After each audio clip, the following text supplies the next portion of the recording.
What's going on, guys? You're welcome to David Data channel once again. If this is your first time, please don't forget to hit the subscribe button and notification bell, as this really helps the algorithm in helping the channel grow. Thank you so much. So on today's video, I'm going to be talking about what kind of projects should be in your portfolio. What kind of projects should be in your data science, data analysis portfolio. So a lot of times, a lot of us say, get your portfolio, get your portfolio, get your portfolio.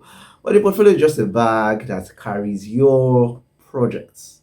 So the most important things here are the projects, right? Because the portfolio is just a bag that shows or displays your project. So, and oftentimes a lot of people say, what kind of project should I do? What kind of project should I do? What kind of project should I do? Yeah, so I'm just going to put it on a broad scale. So first of all, your project should have a data cleaning. Your project should include a data cleaning project, because it is said that 60% of data scientists, data analyst job is data cleaning. Yeah, so we should have a data cleaning project. Yeah, cleaning either with Excel or cleaning with SQL or cleaning with Python. Should show that you can walk through data cleaning phase, because that phase could be really frustrating, right? And you wouldn't know that except you've experienced it, right? Really, really. So one of the ways you can prove to the employer that you really have the stuff, yeah, is to show that you actually done this. So you don't feel like, oh, I want to be data analyst, oh, I want to be data analyst, and then you are faced with millions of rows of data to clean, and then you are like, oh my god, you can't even get your mind to think through how to write codes that would automate that process for you, because you're just overwhelmed at this like great problem in front of you. So you need to show that you can actually solve that. So you should have a data cleaning project. You should also have a data collection project.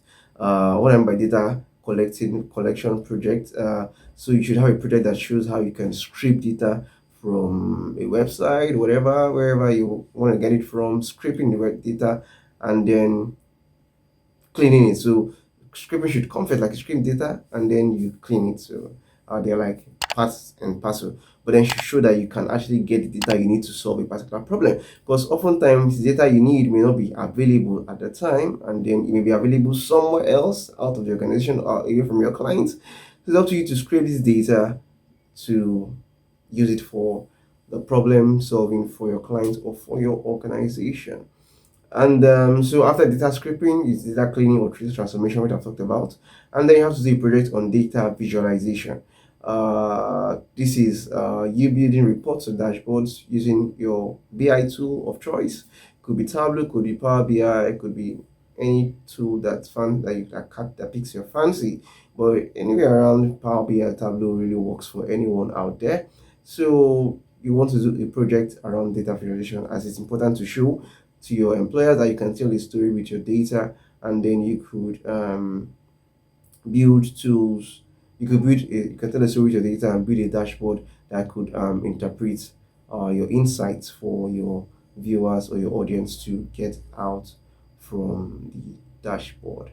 Also, something I should also say is that a lot of times, a lot of people try to copy projects here and there, and almost like they're copying projects, similar projects and stuff like that. Something that make you stand out, especially for your own learning, apart from stand out and also for your own learning, is to do a unique project. And what do I mean by unique project? Do a project that caught your fancy, right? Something you're interested in. Don't just go out there and do anything. Do a project that interests you, that I really want to do. I remember one of the projects I did when I was first started learning how was a project on the NSAS protest, right? So during the NSAS protest in Nigeria, I'm talking those of us in Nigeria, there was a protest in Nigeria, I think 2021, yeah. October, there was a protest, yeah, 2021, October, NSAS. And there was so much on Twitter going on.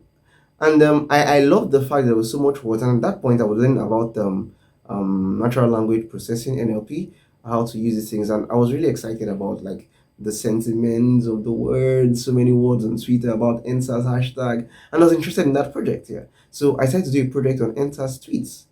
Yeah. Other people, in fact, when I started researching on how I'm going to do that, how I'm going to get data from Twitter and stuff like that, I realized some other couple of people had done a project, one or two people had seen I'd done a project, but then it didn't stop me, because something I was interested in, I really wanted to do it, and then I finished it. I got the data, I got about millions of rows of no, millions of tweets, no, not millions, about 500,000 tweets, yeah, rather 500,000 tweets, yeah. Within that time, within like a month time frame, yeah. So that's what I'm interested in, and I've also done a project on cars data sets. So that's something I was interested in as well. That was a machine learning project. So my point I'm trying to tell you is that pick a project that you're interested in. Don't just see a project online and then no. Think it could be something simple. It could be you taking your data, your sleepy data for the past 1 month and analyzing it. Yeah. It could be you taking your commute data, how long it takes you to commute from home to work every day in 1 month, and then analyzing that data. Really, yeah. So pick something unique, something interesting, and write about it. And this would make you stand out from the crowd as you using your creative mindset and your analytic mindset as a data person. All right. So if you stayed up to this point, thank you so much. I'm hoping you got a thing or two out of this video. Don't forget to hit the like button and notification bell and the subscribe button so you're notified as the next video comes up. All right, guys. Thank you so much. Bye.